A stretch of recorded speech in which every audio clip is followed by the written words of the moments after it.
ഉച്ചയ്ക്ക് സാധാരണ 4 പേര് കഴിക്കുന്ന ചോറ്. 4 പേരാ?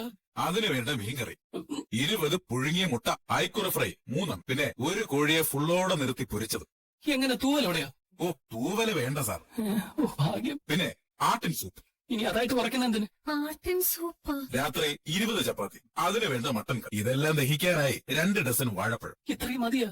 ഇത്രയും മതി സാർ. പൈലി, ഞാനിവിടെ ഹോട്ടലല്ല നടത്തുന്നത്. ചന്ദ്രമതി ഹോം അപ്ലയൻസസ് എന്ന പേരുള്ള ഗൃഹോപകരണങ്ങളുടെ ഷോറൂമാ. ശമ്പളം കുറവാ, പക്ഷെ നീ ഈ പറഞ്ഞ ഫുഡിന് തന്നെ മാസം വലിയൊരു എമൗണ്ട് ആവുമല്ലോ. സാറേ, ഇതുപോലെ ഫുഡ് കഴിച്ചാലേ എന്റെ ശരീരം ഇങ്ങനെ മെയിൻറ്റെയിൻ ചെയ്യാൻ പറ്റും. ആക്രമിക്കാൻ വരുന്നവരെ തൂക്കി എറിയണ്ടേ? അത് വേണം. ചിലര് ഇങ്ങനെയൊക്കെ ഭക്ഷണം കഴിക്കും, കഥ നല്ല ഭയൽവാനെ പോലെ ഇരിക്കും. എന്നിട്ട് എന്തെങ്കിലും പ്രശ്നം വരുമ്പോ അവര് അല്ല, നിങ്ങൾ ഈ ജോലിക്ക് ഫിറ്റ് ആണെന്ന് ഞാൻ എങ്ങനെ വിശ്വസിക്കും? അയ്യോ, ജാമായ സ്ക്രൂ ഡ്രൈവർ വല്ലതും വേണ്ടി വരും വ്യക്തികൾക്ക്. സാർ ഒന്ന് എണീക്കണം. എന്തിനാ? എഴുന്നേറ്റ് വാ സാറേ. കാലി തൊട്ടവരുടെ അനുഗ്രഹം മേടിക്കാനായിരിക്കും. നീ കാണിച്ചേ സുധി. ഓക്കെ അല്ലേ സുധി? ഇപ്പൊ വിശ്വാസമായോ? വിശ്വാസമായി. പൈലി ഇന്ന് തന്നെ ജോലിക്ക് കയറിക്കോ. You are appointed. You are my body guard. Thank you sir. അപ്പൊ ഞാൻ തുടങ്ങാം സാർ.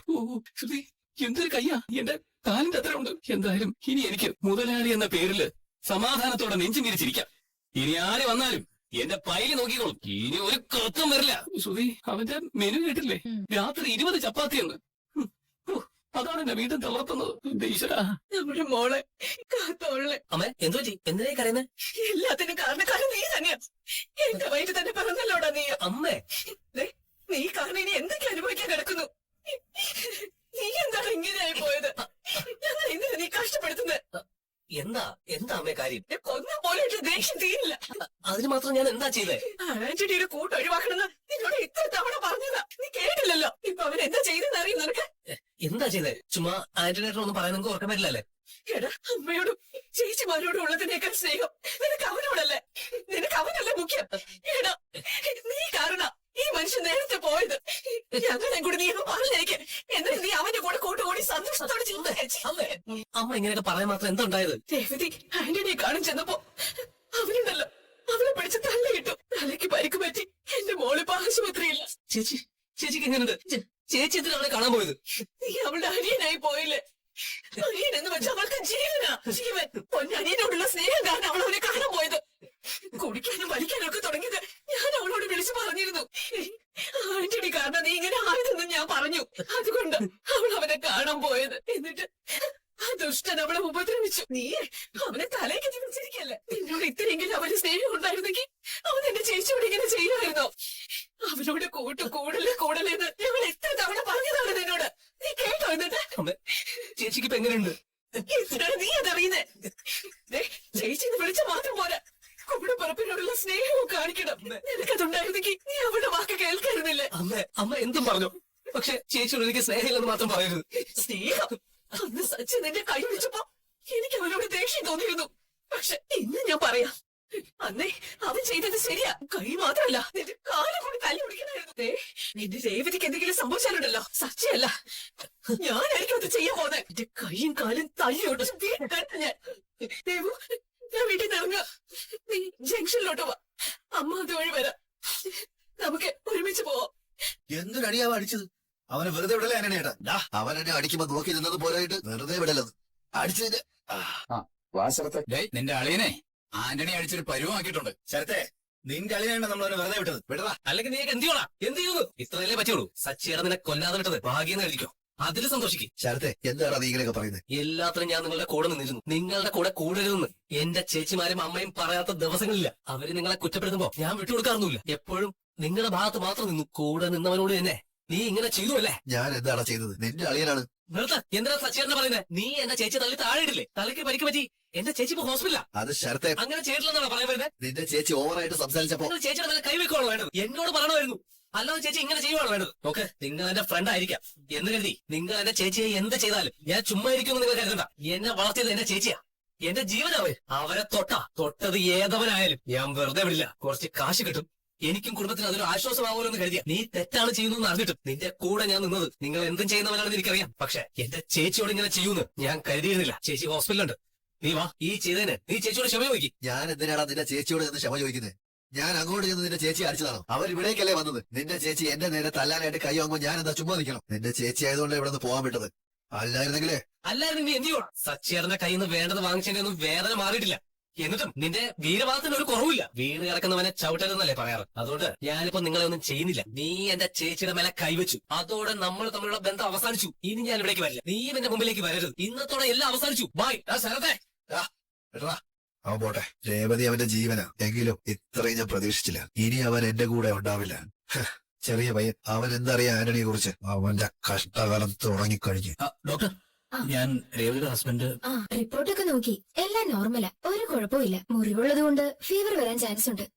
ടാബ്ലറ്റ്സ് ഒക്കെ കറക്റ്റ് ആയിട്ട് കൊടുക്കണം. അപ്പോ വീട്ടിൽ പോകല്ലോ ഡോക്ടർ? ഒരു 2 hours കൂടി ഒബ്സർവേഷനിൽ കിടക്കട്ടെ, അത് കഴിഞ്ഞ് നോക്കിയിട്ട് പോവാം. അല്ല, അവളൊന്നും കഴിച്ചിട്ടില്ല. എന്തെങ്കിലും കഴിക്കാൻ കൊടുക്കാലോ അല്ലേ? ഓ പിന്നെന്താ, കൊടുത്തോളൂ. ശരി ഡോക്ടർ, താങ്ക് യു. ശരി ദാ. രേവതി ഡോക്ടറെ കണ്ടോ? കണ്ടു. സ്കാൻ റിപ്പോർട്ടിൽ കുഴപ്പമൊന്നുമില്ല. ഒരു 2 മണിക്കൂർ കഴിഞ്ഞിട്ട് പോകാന്ന് പറഞ്ഞു. എന്തെങ്കിലും കുഴപ്പമുണ്ടാവുന്നുള്ള പേരുണ്ടായിരുന്നു എനിക്ക്. ഡോക്ടറെ കാണാൻ കുറച്ചുകൂടി വൈകിയിരുന്നെങ്കിൽ സച്ചേനെ പേടിച്ച് പനി വന്നേനെ. എല്ലാം ഒപ്പിച്ച് വെച്ചിട്ട് നോക്കി ചിരിക്കുന്നുണ്ടല്ലേ? നീ ഇവിടെ ഇരിക്കും, ഞാൻ കഴിക്കാൻ എന്തെങ്കിലും വാങ്ങിട്ട് വരാം. ഏയ് സച്ചേട്ടാ, എനിക്കൊന്നും വേണ്ട. നീ ഒന്നും കഴിച്ചില്ലല്ലോ. എനിക്ക് വിശക്കുന്നില്ലെന്നേ, ഒന്നും വേണ്ട. ഞാനേ ജ്യൂസ് വാങ്ങിച്ചിട്ട് വരാം. അയ്യോ മോളെ, എന്താ ഞാൻ ഈ കാണുന്നത്? കൂടുതലൊന്നും പറ്റിയില്ലെന്നാണല്ലോ സച്ചി പറഞ്ഞത്. കാണുമ്പോ അങ്ങനെയല്ലല്ലോ. എന്റെ അമ്മ, എനിക്ക് ചെറിയ മുറിവേ ഉള്ളൂ, വലുതായിട്ട് ബാൻഡേജ് ചെയ്തതാ.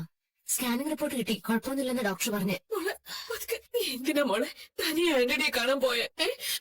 എനിക്ക് സച്ചി വിളിച്ച് പറയാൻ തോന്നിയത് നന്നായി. അല്ലെങ്കിൽ അവൻ നിന്നെ, എന്റെ കുഞ്ഞിന് ഇങ്ങനെ ചെയ്തതിനുള്ള ശിക്ഷ ദൈവം അവന് കൊടുക്കും. ചേച്ചി, അവനെതിരെ പോലീസിനൊരു പരാതി കൊടുക്കണം. അതൊന്നും വേണ്ട, അവന് വേണ്ടത് സച്ചേട്ടൻ കൊടുത്തിട്ടുണ്ട്. അവനിപ്പോ ഏതെങ്കിലും ഹോസ്പിറ്റലിൽ കിടക്കുന്നുണ്ടാവും. ചേച്ചി, എന്തിനാണ് നീ ഇവിടേക്ക് വന്നത്? എന്റെ മോൾക്ക് ഇങ്ങനെയൊക്കെ സംഭവിക്കാൻ കാരണം നീ ഒറ്റൊരുക്കനാ. നീ അവളെ കാണണ്ട, തോന്നാ. അമ്മേ, എന്തായി കാണിക്കുന്നേ? ഹോസ്പിറ്റലിൽ ഇത്. അമ്മ ഇങ്ങനെ ടെൻഷൻ ആവാതെ. ഫ്രണ്ട് ആണെന്ന് പറഞ്ഞ് നിന്റെ കൂടെ നടക്കുന്നവരാ ഇത് ചെയ്തത്. ഇവൻ കാരണം ഇനി എന്തൊക്കെ വരാൻ കിടക്കുന്നു. ആ തെമ്മാടി നമ്മളെ കൊന്നാ പോലും ഇവൻ ആ കൂട്ടി നിർത്തില്ല. ഇവന് മുഖ്യ അവനല്ലേ. അന്ന് ഞങ്ങൾ പറഞ്ഞത് നീ കേട്ടിരുന്നെങ്കിൽ ഇങ്ങനെ ഒന്നും സംഭവിക്കില്ലായിരുന്നു. ഇപ്പോഴെങ്കിലും നീ അവനെ മനസ്സിലാക്കിയില്ലെങ്കിൽ നീ കോളേജിൽ പോയി പഠിക്കുന്നതൊക്കെ വേസ്റ്റ് ആടാ. ചേച്ചി, മുറിവ് ആഴത്തിലുള്ളതാണോ? ചേച്ചിക്ക് വേദനയുണ്ടോ? ചെറിയ മുറിവാടാ, ഇപ്പൊ വേദനയൊന്നുമില്ല.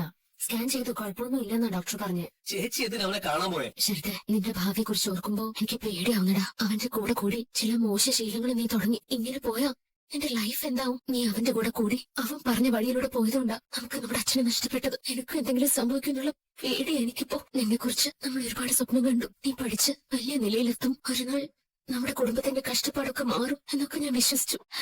വീട്ടില് നീ ഉണ്ടല്ലോ എന്നുള്ള ധൈര്യത്തിലാ ഞാൻ കല്യാണം കഴിഞ്ഞു പോയത്. പക്ഷെ നീ ചെറിയൊരു കുടുംബം വലിയ നിലയിലെത്തണമെങ്കിൽ ഒരുപാട് കഷ്ടപ്പെടണോടാ. നന്നായിട്ട് പഠിക്കണം, നല്ലൊരു ജോലി നേടണം. ഇതുപോലുള്ള കൂട്ടുകെട്ടിലൊക്കെ പെട്ട് കുടിച്ചു മരിച്ചൊക്കെ നടന്ന എവിടെ എത്താനാ ശരത്തെ? നീ നമ്മുടെ അച്ഛനെ കുറിച്ച് ഓർക്കുന്നില്ലേടാ? നീ ഞങ്ങളെ കുറിച്ച് ഓർക്കുന്നില്ലേ? പട്ടിണി കിടന്നിട്ടാണെങ്കിലും നിനക്ക് വേണ്ടതൊക്കെ ഞങ്ങൾ തന്നിട്ടില്ലേടാ? എന്നിട്ട് നീ എന്തിനാടാ ഞങ്ങളോട് ഇങ്ങനെ കാണിക്കുന്നത്? എന്തിനാടാ നിങ്ങൾ ഇങ്ങനെ വിഷമിപ്പിക്കുന്നത്? നിന്റെ നല്ലതിന് വേണ്ടിയിട്ടാ ഞങ്ങൾ നിന്നെ ഉപദേശിക്കുന്നത്. സച്ചേട്ടൻ നിന്നെ സ്വന്തം അനിയനെ പോലെ കാണുന്നത്. നിന്നോട് അദ്ദേഹത്തിന് അത്ര സ്നേഹ. അദ്ദേഹം വഴക്ക് പറയുന്നത് നീ നന്നാവാൻ വേണ്ടിയിട്ടാ. എന്നോട് അദ്ദേഹത്തിന് ഒരു ദേഷ്യമില്ല.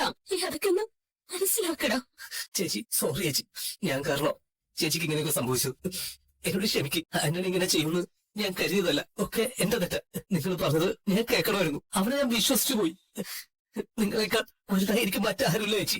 ഞങ്ങൾക്ക് വേണ്ടിയാ ചേച്ചി പഠിത്തം പാതി വഴിയിൽ നിർത്തിയത്. അതൊന്നും ഞാൻ മറക്കില്ല ചേച്ചി. കുറച്ച് കാശ് സമ്പാദിക്കണം, കുടുംബത്തെ നല്ല രീതിയിൽ എത്തിക്കണം എന്ന ആഗ്രഹം കൊണ്ടാ ഞാൻ അവരോടൊപ്പം കൂടിയത്. എടാ, കാശ് സമ്പാദിക്കണം, പക്ഷെ അത് നേരായ വഴിയിലൂടെ ആയിരിക്കണം. തെറ്റായ വഴിയിലൂടെ സമ്പാദിച്ച പൈസ ഒരിക്കലും കൈ നിൽക്കില്ല. മോനെ, നീ ഇപ്പൊ കാശൊന്നും സമ്പാദിച്ച് ഞങ്ങൾക്ക് തരണ്ട. നീ നന്നായിട്ട് പഠിച്ച് ഒരു ജോലി നേട്.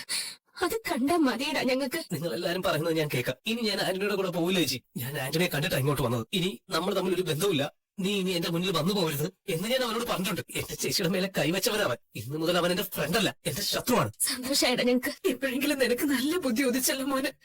അമ്മയ്ക്ക് സന്തോഷായി. എനിക്ക് ഇങ്ങനെയൊക്കെ പറ്റിയ നീ തിരുത്തുമെന്ന് അറിഞ്ഞിരുന്നെങ്കിലേ മുമ്പ് തന്നെ ഞാൻ ആന്റണിയുടെ അടുത്ത് ചെന്നേനെ. ഹലോ മോനെ, എന്താ എല്ലാരും കളിക്കുമ്പോ മോ മാത്രം കളിക്കാത്തെ? ഞാൻ 100 റൺസ് എടുത്തു.